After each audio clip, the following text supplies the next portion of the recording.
안녕하세요. 5월 25일 목요일입니다. 오늘은 요한일서 4장 7절과 8절 말씀 보시겠습니다. 사랑하는 자들아 우리가 서로 사랑하자. 사랑은 하나님께 속한 것이니 사랑하는 자마다 하나님께로 나서 하나님을 알고 사랑하지 아니하는 자는 하나님을 알지 못하나니 이는 하나님은 사랑이심이라. 아멘. 사랑에 대한 말씀을 해주고 있습니다. 위로는 하나님을 사랑해야 되고 아래로는 내 이웃을 내 몸과 같이 사랑하라 라고 하는 것이 성경의 가르침이고 대강령입니다. 사랑하라. 참 좋은 단어이지요. 당연히 사랑해야지요. 하나님의 사랑을 입었기 때문에 우리도 나아가서 사랑을 실천하는 것이 당연한 일입니다.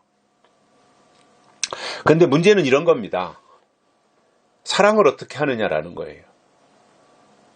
사람끼리의 사랑, 또 하나님에 대한 사랑. 이 세상에서 사람끼리 하는 사랑의 종류도 몇 가지가 있잖아요. 연인들이 하는 사랑, 남녀 간의 에로스적인 연인들의 사랑이 있고요. 또 부모가 자식을 향한 사랑, 이런 것도 있고요. 또 친구들끼리의 우정에 가까운 사랑, 이런 것도 있을 수 있습니다. 근데 성경이 우리가 서로 사랑하자 이렇게 말씀하셨을 때 과연 이 사랑이 어떤 사랑인가, 사랑의 종류가 무엇인가, 이것을 우리가 생각을 해봐야 돼요. 왜냐하면 세상에 나가도요, 사랑을 실천하는 사람들이 있습니다. 정말 자기 몸을 희생하면서 사랑을 실천하는 사람들이 있어요. 세상에 나가도. 하나님을 알지 못하는 사람들인데 어려운 이웃을 향해서 사랑을 베풀고 또 알지 못하는 외국의 오지에 가서 의술을 베풀고 이렇게 실천하는 사람들이 있거든요. 그런데 과연 그것이 사랑의 전부일까라는 거예요. 어려운 사람을 도와주고 불쌍한 사람을 안아주고 배고픈 사람을 먹여주고 이런 일들을 하는 사람이 있잖아요. 또 종교의 역할 가운데 당연히 그러한 부분들이 있고요. 어느 종교가 됐든지 기본적으로 어떠한 그 사랑, 관심, 긍휼, 자비 뭐 이런 것들은 다 들어가 있는 거 아니겠어요? 그런데 사도 요한이 말씀하는 과연 우리가 서로 사랑하자. 사랑은 하나님께 속한 것이니 사랑하는 자마다 하나님께로 나서 하나님을 알고. 근데 이 사랑이 보니까 그냥 오다 가다 만난 사람들의 사랑, 뭐 짝사랑, 남녀 간의 이성 간의 사랑, 부모 자식 간의 사랑, 이러한 사랑이 아니라 좀 더 굉장히 차원이 있는 사랑을 설명하고 있다라는 거지 않습니까?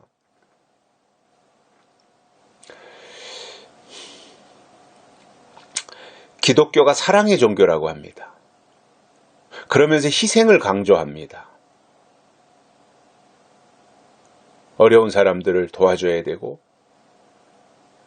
가난한 사람들에게 먹을 것을 줘야 되고 헐벗은 사람들에게 입을 것을 줘야 되고 뭐 이러한 것을 사랑이라고 말합니다. 뭐 사랑입니다. 당연히. 그런데 그것이 성경이 말하는 진짜 사랑이 전부냐 하면 아닙니다. 그것은 사랑의 한 부분일 수 있습니다.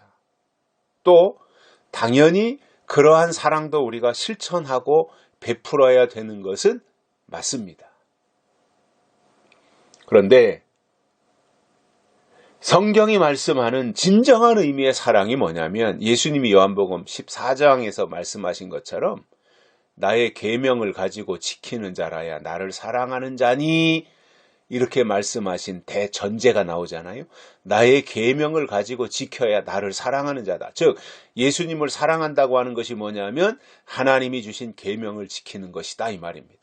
이웃을 내 몸과 같이 사랑한다라고 하는 것이 뭐냐면 이웃을 위해서 그냥 내 몸을 불사르고 내가 대신 죽어주고 뭐 이런 것이 아니라 뭐 그것도 사랑의 한 부분일 수 있지만 진정한 의미의 이웃을 내 몸과 같이 사랑하라고 하는 것은 하나님의 계명 안에서 하나님이신 계명을 지키는 것으로 그리고 계명을 알려주고 그 계명을 함께 지키게 하는 것으로 방향을 제시하는 것 그리고 거기 함께 동참하도록 하는 것 이것이라고 봅니다. 그러니까 거기까지 가야 되는 거죠. 그 사랑이라고 하는 것이 내 이웃을 향해서 뭔가 동정을 베풀고 필요한 것을 제공하고 이러한 것에서 시작해서 궁극적으로는 함께 하나님이 주신 계명을 지키는 단계로 나가는 것. 그래서 하나님을 사랑한다는 것이 뭐냐면 하나님이 주신 계명을 사랑하는 거예요. 그래서 계명이 있어야 하나님을 사랑할 수 있지 계명이 없으면 하나님 사랑은 공연불에 불과합니다. 공중에다가 소리치는 공허함에 불과한 겁니다. 계명이 있어야 그 계명을 사랑하는 것이 하나님을 사랑하는 것이고 예수님이 주신 계명이 무엇인지 알고 그 계명을 지켜야 예수님을 사랑하는 것입니다. 그러므로 예수님을 사랑한다고 하는 것이 I love you 이게 아닙니다. 그건 굉장히 수준이 낮은 어린애들이 하는 방법입니다. 정말 고차원적으로 수준이 있는 사람들이 하나님을 사랑한다고 하는 것은 때를 따라 하나님이 내려주시는 계명을 알고 그 계명을 지키는 것이 진정으로 하나님을 사랑하는 것입니다. 그래서 우리가 서로 사랑하는 것도 계명 안에서 서로 사랑해야 됩니다. 이성 간의 사랑을 말하는 게 아니잖아요. 하나님 안에서의 사랑, 즉 계명을 함께 사랑하고 그래서 이 계명 안에서 사랑하는 이 사랑은 하나님께 속한 것이라는 거예요. 그래서 계명을 실천하고 계명을 알고 계명을 지키고 계명을 사랑하는 자마다 하나님께로 나서 하나님을 아는 사람이다 이 말입니다. 그래서 그때 주시는 계명, 때를 따라 주시는 하나님의 명령 이거 아는 게 중요해요. 어떻게 할 수 있어요? 성경을 통해서 아는 거예요. 어디 기도하다가 뭐 계시 받는 게 아닙니다. 성경, 기록된 성경 통해서 하나님의 뜻, 하나님의 계명을 깨닫는 것입니다. 어디서 이상한 거 꿈꾸다가 보고는 그게 하나님의 계시라고 생각하지 마십시오. 그거는 큰 코 다칠 일입니다. 어쩌다 하나님이 그렇게 역사하시기도 하지만 그건 아주 불가피한 상황에서 특별 케이스로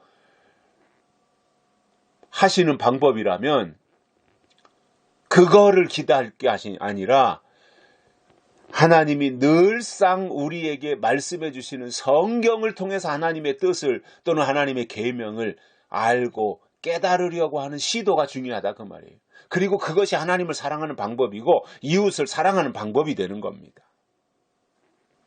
그런데 8절에 보면 사랑하지 아니하는 자는 하나님을 알지 못하나니 이는 하나님은 사랑이심이라. 사랑하지 아니하는 자는 하나님을 알지 못한다는 거. 그러니까 이게 뭐예요? 계명을 사랑하지 아니하는 자는 하나님을 알 수 없어요. 약속을 모르는데 어떻게 하나님을 알아요? 계명이 없는데 어떻게 하나님을 알 수 있어요? 하나님을 모르는데 어떻게 하나님을 사랑할 수 있어요?